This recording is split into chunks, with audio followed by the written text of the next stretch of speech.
आपने भाजपा के गोद में खेलने की बात कहा, इशारा आपका कहाँ था? देखिए, सबसे पहले तो मैं आप लोगों का धन्यवाद करता हूँ। विषय हमने जो कहा, आपने जो सवाल किया, भारतीय जनता पार्टी 14 से लेकर के अब तक जिस पार्टी ने नारा दिया था कि सबका साथ सबका विकास, सबका साथ तो लिया, लेकिन गरीबों को जो हिस्सा देने के लिए लोगों ने वादा किया था, आज गरीबों के हिस्सेदारी के सवाल पर भारतीय जनता पार्टी की सरकार खोखली साबित हुई। इस नाते भारतीय जनता पार्टी के सरकार में आज बहुतेरे दल के लोग एनडीए गठबंधन में हैं। लंबे लंबे वादा लोगों ने घूम करके लोगों के बीच में करने का काम किया। आज गरीबों के बेटी और बेटा के हिस्सा के सवाल पर जब भारतीय जनता पार्टी की सरकार के लोगों से जब कहना पड़ रहा है, तो लोगों की जबान में आवाज़ नहीं है, लोगों के मुंह में आवाज़ नहीं है, जबान नहीं है। इस नाते मैं भारतीय जनता पार्टी का घोर विरोध करता हूँ और भारतीय जनता पार्टी का इस नाते नहीं विरोध करता हूँ। भारतीय जनता पार्टी ने झूठा वादा किया और झूठा वादा करके केवल गरीब को झांसने और ठगने का काम किया।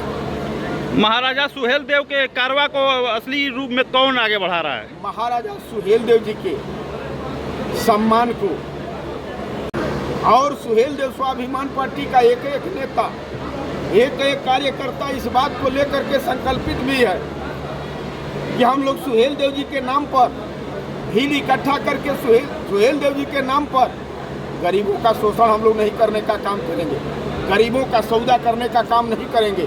जो लोग सौदाबाज हैं वो जग जाहिर है। इसी समाज के बल पर समाज इकट्ठा होकर के लोगों को ताकत देने का काम किया।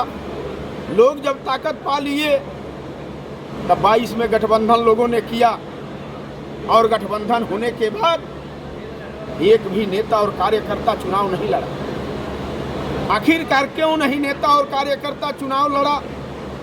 कहीं ना कहीं उन नेताओं में कमी है। नेताओं के जेहन और दिमाग में यह बात है कि समाज का सौदा करना है, नेताओं के मनोबल को तोड़ना है। 2022 में ही आप अलग हुए थे।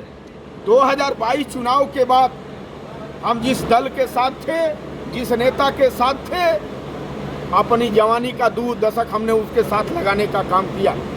और इस नाते हमने लगाने का नहीं काम किया था कि हम विधायक बन जाएंगे, लेकिन जिसके नेतृत्व में हमने काम किया था वो समाज का ठग व्यक्ति है, समाज का धोखेबाज व्यक्ति है, समाज का सौदाबाज व्यक्ति है।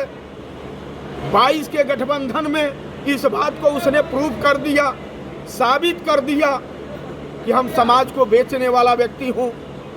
उसका एक बेटा है, कहता है, कौन कहता है कि हमारा नेता समाज को बेचता है?